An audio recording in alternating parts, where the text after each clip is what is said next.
निघून जाईल मी सांगितलं तर. आणि म्हटलं you have a choice to say पुढचा प्रश्न.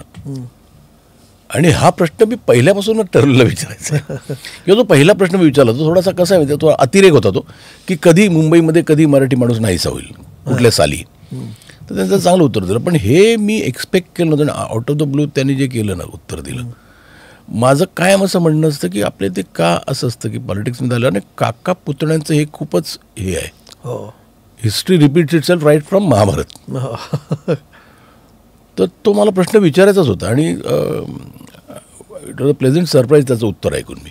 त्यामुळे असं काहीच ठरलेलं नव्हतं. म्हणजे बरं ते इंटरव्ह्यू झाल्यानंतर मला काही कळलं मला माहिती पण नाही. तो माझा पॉडकास्ट आल्यानंतर ते त्या दिवशी 24 तास न्यूज पण मला सारखे फोन येई तुम्हाला बरं म्हटलं मी मला जे सांगितलं ते बोललो की म्हणजे त्याचा एवढा इम्पॅक्ट होईल मला माहिती नव्हतं. आणि काय आहे मला ना कायम असं वाटतं की एक मराठी माणसाचं हित बघणारा मी थोडासा तो पार्शल आहे की माझं म्हणणं असं नाही आहे की इतरांनी कोणी महाराष्ट्रात येऊ नये कोणी यावं पण इकडच्या राजकारण्याने पहिलं मराठी माणसाचं हित बघण्यात काय प्रॉब्लेम आहे. सगळेच करतात की म्हणजे भूमिपुत्राला तुम्ही नका ना टाळू त्याचीच सेफ्टी बघा पहिली सिक्युरिटी बघा. बरं तसे तुम्ही मराठी माणसाचं हित बघणार दोन लोकांनी एकत्र आलं तर काय प्रॉब्लेम आहे. म्हणजे मला BJPचं आणि शिवसेनेचं ज्यावेळेला फारकत झाली मला वाईट वाटलं की एकदम एक स्ट्रॉंग फोर्स होता ना की आपला पण. तर त्यामुळे बरं पॉलिटिशियन म्हणून म्हटलं तर मला खूप माझे चॉईसेस मला आवडतात असे. राज ठाकरे कारण तो परखड बोलतो जे परत तो इथे इथे बोलतो तो एकच माणूस आहे जो स्पष्ट बोलणार आणि पॉलिटिक्समध्ये आहे अजूनही. आणि मला गडकरी साहेब खूप आवडतात. अच्छा पॉलिटिक्समध्ये माझे काही जे लीडर आहेत राज ठाकरे सोडून कोण राजकारणी आवडतो. गडकरी आवडतो. देवेंद्र फडणवीस हे मला वाटतं की खूपच आवडतं मला पॉलिटिशियन म्हणून. आत्तापासून नाही म्हणजे ते ज्यावेळेला नवीन आलं ते खूप कमी वयात ते ऑपोजिशनचे लीडर झालेले प्रदेशाध्यक्ष झाले. पण जो त्यांचा स्टडी आहे ना सगळ्या विषयांवर तो भारी आहे. अच्छा पेपर घेत नाहीत ते म्हणजे he must be spending a lot of time reading. म्हणजे त्यांना माहिती आहे म्हणजे मी जेव्हा त्यांचा पॉडकास्ट घेतला ना तो कुठला एक म्हणजे त्यांनी मला कधी सांगितलं नाही काय प्रश्न मला दाखव म्हणून. आणि मी जे प्रश्न विचारले त्या सगळ्याचा इतका करेक्ट स्टडी होता. He was phenomenal. आणि ते मला तेव्हापासून आवडतं जे प्रोटेस्ट आणि ते ही वॉज खूप वोकल होते ते त्यावेळेलाही ते खूप आवडतात ॲज अ पॉलिटिशियन म्हणून. Is a fantastic politician. आणि कोण आहेत पॉलिटिशियन अजितदादा मला आवडतात कारण ते नो नॉनसेन्स आहेत. मी ज्यावेळेला पिंपरी चिंचवड बघतो ना मला अजितदादांबद्दल थोडंसं हे वाटतं काय त्यांनी जे म्हणजे केलं आहे. पण सगळे चांगले आहेत पॉलिटिशियन. बरं आता हे जे ह्या पॉडकास्टमध्ये तुमच्या ते एकत्रीकरणाची आणि आशिष शेलार आत्ता कारण म्हणजे ही इज अप्रोचेबल पॉलिटिशियनने अप्रोचेबल असावं. हो एक मी फोन केला ते तो लेट करतील पण ते दुसऱ्याशी तरी फोन करतात विचारलं की काय काम आहे म्हणून. तर तुमच्या मुलाखतीत जी सुरुवात झाली चर्चा की ठाकरे बंधू एकत्र येणार ते आता जवळजवळ ती प्रक्रिया एकत्र झाली आहे. काय वाटतं ठाकरे बंधूंच्या एकत्र येण्याबद्दल तुम्हाला. चांगलं आहे की म्हणजे एक कुठेतरी मराठी माणसाला असं वाटू दे की आता आहेत आपले कोणतरी बरोबर वाटू दे की चांगलं आहे. आणि देर इज ऑलवेज एक स्ट्रॉंग ऑपोजिशन पार्टी असलेली ऑलवेज चांगलं असतं. आणि माझं कायम एक स्वप्न असतं ना की एका पार्टीला बहुमत मिळावं जर का राजकारण म्हणजे त्या राज्याचं चांगलं व्हायचं असेल ना तर काय आहे ना प्रत्येकाचे इंटरेस्ट असतात ना. माझं फक्त म्हणणं ज्यावेळेला ते कोअलिशन गव्हर्नमेंट असतं ना तर प्रत्येकाचे आणि ते नॅचरल आहे प्रत्येकाचे इंटरेस्ट असतात. ज्यावेळेला एकच पॉलिटिकल पार्टी असेल त्यावेळेला मला वाटतं की निर्णय घेणं किंवा काही करणं जास्त सोपं असतं. काय होईल त्यांच्या एकत्र येण्याला तुम्हाला वाटतं मराठीच्या मुद्द्यात एक दिग्दर्शक म्हणून कसं बघतात त्याच्याकडे. चांगलं आहे. समजा एखादं तुम्हाला दिग्दर्शकाच्या चौकटीत मला मी तुम्हाला एक गोष्ट सांगतो. मला वेगळं होण्यापासून एकत्र येण्यापर्यंत खूप वर्ष आधी मला एकदा बाळासाहेब माझे म्हणजे मित्र म्हणणं कठीण आहे पण मला ते मी त्यांना खूप आवडायचो. पण मी शिवाजीराजे भोसले बोलतो कमीत कमी 70 वेळा पाहिलं असेल पिक्चर असं मला वाटतं. ते कधी मी गेलो घरी की दाखवायचे बघ DVD माझी आहे DVD प्लेअरमध्ये ती नर्स मला दाखवायची.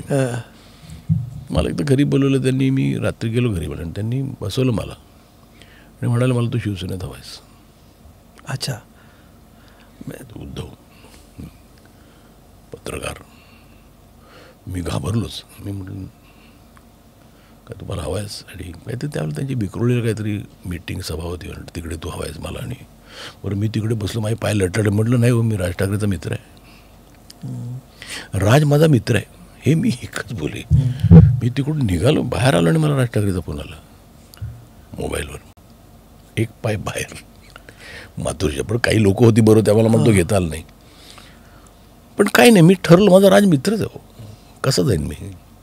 मग मी काही नाही केलं. मी घरी आलो, फोन बंद केला 3 दिवस आणि झोपलो. पण उद्धव ठाकरे नाराज झाले बाळासाहेब? नाही, उद्धव पण खूप चांगला माणूस माझा मित्र, म्हणजे he has always been there. मला कधी त्यांनी एक फोन केला आणि नाही रिप्लाय केलं असं नाही आहे. पण खुद्द बाळासाहेबांनी ऑफर दिली तुम्ही तरी पण हा नाही मित्र मित्र राज मित्र म्हणजे Raj is very dear to me. म्हणजे कसं सांगू, राज ठाकरे इज राज ठाकरे. अच्छा. म्हणजे तुम्ही म्हणाल की मी मनसेच्या पॉलिसी मला काही मला नाही पण आवडत, पण इट डझंट अफेक्ट मी. कुठली आवडत नाही ते सांगणारच नाही मी. पण मला राज एक सॉफ्ट. आणि मला मी सांगतो ना, मला त्यावेळेला मी फोन चालू केला, मला बाळासाहेबांचा फोन आला, काय रे बा. मी म्हटलं साहेब माझा राज खूप मित्र आहे, म्हणजे मी नाहीच हे करू शकत. त्यामुळे आणि उद्धवजींचं तुम्हाला सांगत एक किस्सा सांगतो मी. म्हणजे कोणी वाईट नसतो माणूस, पॉलिटिकल काय असेल पण मी त्याच्यात जात नाही. आमच्या मुलीला तिने एक पिक्चर केला मेजर नावाचा, तो ह्याचा होता काय उन्नीकृष्णनचा ताजला गेला त्याचा पिक्चर होता. तर तो हिरो तिकडचा त्यांनी केलेला तेलुगू भाषेत. तर त्यांनी आमच्या मुलीला सांगितलं की बाबांना सांग मला उद्धवजींना भेटायचं. त्या डोक्यात काहीतरी होतं. हिने मला सांगितलं त्याला भेटायचं. तर इगो झाला माझा की तिकडचा एक हिरो म्हणतो उद्धवजींना भेटायचं. तर मी आमचे एक मित्र आहेत त्यांना सांगितलं. मग त्यांनी त्यांच्या सेक्रेटरीला फोन केला. मग त्यांचा मला फोन आला की काय. म्हटलं असंच आहे, तो हिरो भेटू इच्छितो, किती वेळ लागणार आहे. 10-15 मिनटं. ठीक आहे. त्यांनी एक वेळ दिली. म्हटलं मग ठीक आहे. म्हटलं ते पोचतील का. ते 12:30 वर्षावर मुख्यमंत्री होते सर. मी कुठेतरी होतो बाहेर. मी म्हटलं मी ते येतील सवार. नाही तुम्ही पण पाहिजे तिकडे. गेलो आम्ही 12:30ला तिकडे पोचलो. आणि माझ्यावर 2 जण होते, ते आता बरोबरच होते. त्यांना मी काय करणार म्हटलं चल 15 मिनटं तुम्ही वर्षाला बाहेर वेटिंग रूममध्ये बसा. ते वेटिंग रूममध्ये बसले दोघे आणि मी आत गेलो. तो हिरो आला, आमची मुलगी. 15 मिनटं आम्ही 2 तास बसलो सगळं. त्यांनी म्हणजे इतकी परत सगळ्या वहिनी होत्या, आदित्य होता. छान मस्त चर्चा झाली. माझी एक कॉन्सेप्ट आहे 3 तासाची शाळा म्हणून. मी त्यांना ऐकलं, ती मला लगेच दे, मी काहीतरी करतो याच्यावरती. त्यामुळे ठीक आहे. मग वहिनी कधी तर कशासाठी तरी बाहेर गेल्या. ते दोघे कोण विचारलं तर माझ्यावर आले. म्हटलं त्यांना तितकंच त्यांची काळजी घेतली. So it is person never bad. म्हणजे मी 2.5 तासानंतर निघालो, कारण मग म्हटलं चला निघतो म्हणजे ब्रेकफास्ट लंच सगळं तिकडे केलं आम्ही. अच्छा. आणि निघालो तर आणि कधी म्हणजे मला कुठलंही काम असेल तर मी कधी ते नाही फोन करण्याचं नाही. त्यामुळे कधी कधी आपल्याला काय होतं, ह्यांचे पॉलिटिकल हे असल्यामुळे आपल्याला म्हणजे आत्ता पण माझा असं कधी झालं दोघांमध्ये पिक्चरचं ट्रेलर झालं बिटवीन राज आणि उद्धव, असं कधी झालं? नाही ते एकदाच सांगितलं ना मी जे म्हणजे तेवढंच आय स्टूड बाय राज. म्हणजे मला आणि एकदा आत्ता मला ते ट्रेलरला पण त्यासाठी मला माझे 2 फेवरेट पॉलिटिशियन एकत्र माझं ट्रेलर लॉन्च करायला असं होतं. पण त्यांचा काहीतरी कार्यक्रम झाला तिकडे पुण्यात, तो लेट झाला. त्यामुळे देवेंद्रजी येऊ शकले नाहीत.